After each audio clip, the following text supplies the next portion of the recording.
Hello, my name is Margaret and I'm stable manager here at the Duke of Beaufort Stables at Badminton, and today I'm here to welcome you to Lister's video where we're going to show you how to set your horse up for clipping, how to get everything ready and how to care for your clippers.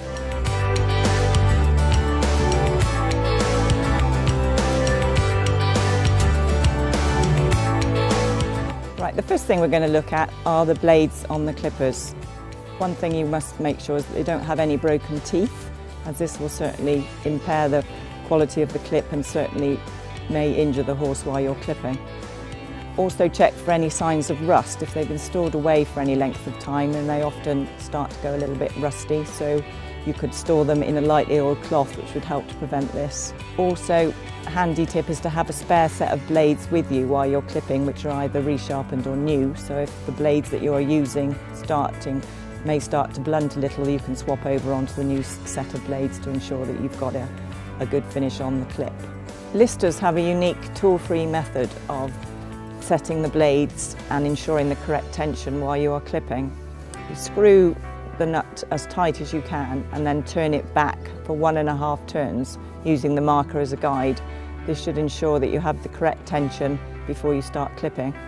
It's very important that the blades are set at the right tension, or else it will impair the quality of your clip. If the blades are too tight, it means that they'll start to run hot, causing the horse some discomfort and mean that the clipper will start to heat up too quickly. If the blades are too loose, then you won't have the correct quality of finish and you'll start to leave little bits of hair on the coat as you clip. And also you may get hair between the blades, which will cause a problem for the clippers. The blade oil should be applied to the clippers before you start clipping and every 10 minutes during the clip to ensure that the blades run smoothly and help to ensure that you have a quality finish at the end of your clip. At the end of the clip, you should also oil the blades again and make sure that they are kept oiled whenever you use them. You would apply the oil along the front, down the sides and in the holes that are shown. This helps to prevent wear and tear on the blades and will help them to last longer.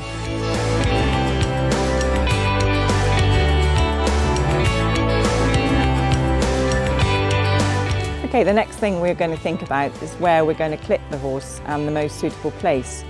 I mean, we are fortunate enough here at Badminton to have a specific box that we use solely for clipping, which is well lit and is big enough so that we can work both sides of the horse without having to move it. If you are clipping outside, just think about the area that you have and is it safe to clip your horse. Again, this will also depend on the horse. If it's a nervous horse or the first time you're going to clip it, you probably need a friend with you to hold it and reassure it while you start to run the clippers. Certainly with electric cable, make sure that it's tight to the wall where you're clipping so the horse isn't likely to stand on it. And any cable that is overhead, make sure it's not likely to get caught anywhere or the horse is likely to get hung up in it. Also, it's a good idea to have a circuit breaker for any eventuality that might go wrong with the electricity.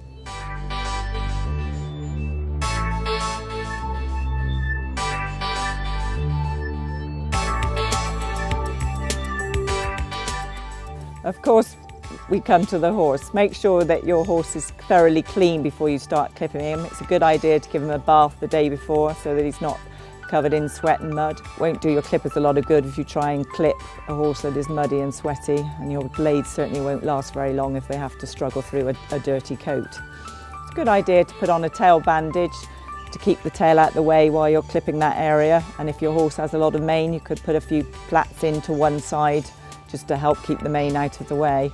Make sure you have a rug with you as you clip, because as your horse loses his coat, he's bound to feel the cold a little bit more, so just a rug over his hindquarters as you clip, and then you can move it up his back as you clip.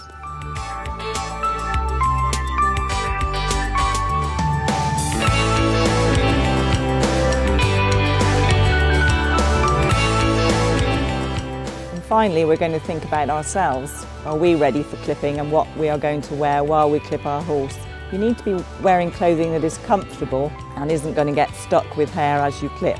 So a fleecy jacket is not a very good idea, as you'll become very uncomfortable and prickly as you clip. I like to wear a pair of over trousers or waterproof trousers, a plain jumper or jacket that's not going to pick up any hair as you clip.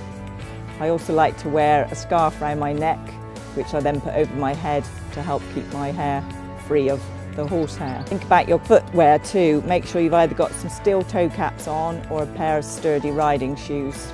Importantly also, make sure that you're relaxed and comfortable while you clip. This will help to ensure that your horse stays calm and happy while you clip him.